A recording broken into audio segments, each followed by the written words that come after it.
Brutal Truth, bringing you Prince Charles, Carl Schwab, and their own trap. They got busted. Yes, they got busted by their own surveillance systems, bugged in their home.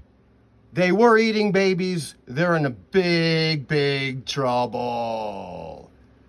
Yes, yes, Brutal Truth will bring it to you right now. Times. The children, there must have been a dozen of them, were young, no older than 10. Their faces were pale, their eyes wide with terror. Some clutched each other, trembling, while others sobbed silently. The game began with a horn, its eerie sound echoing through the forest. The children were told to run. At first they hesitated, confused, until one of the masked figures barked an order, and they scattered into the woods like frightened deer. The royals took their time, some laughing as they armed themselves with bows, spears, and even crossbows. It was surreal, watching these people, revered as symbols of dignity and leadership, transform into hunters, reveling in the thrill of the chase. I'll never forget the screams.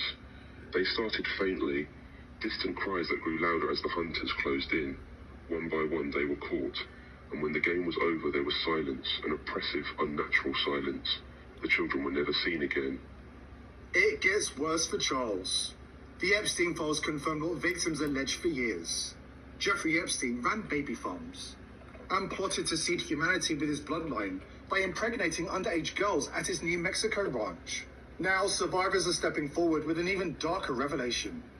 Epstein systematically killed many of the male infants born from these horrors, and he invited King Charles to join him in the murders. Emails from 2011 show that Epstein commissioned a $2,000 reproduction of the Massacre of the Innocents. The Renaissance painting depicts the biblical massacre of all male children in Bethlehem under age 2.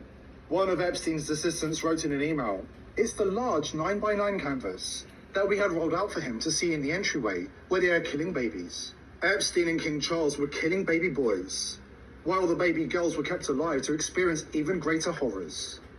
Let that sink in. These are critical times. Hear the people's voice.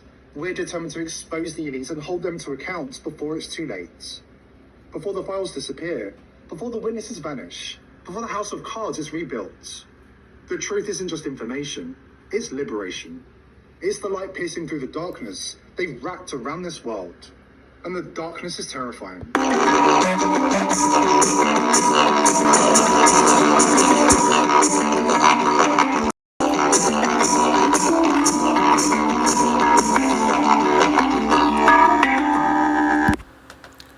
Kev Randolph, Brutal Truth News.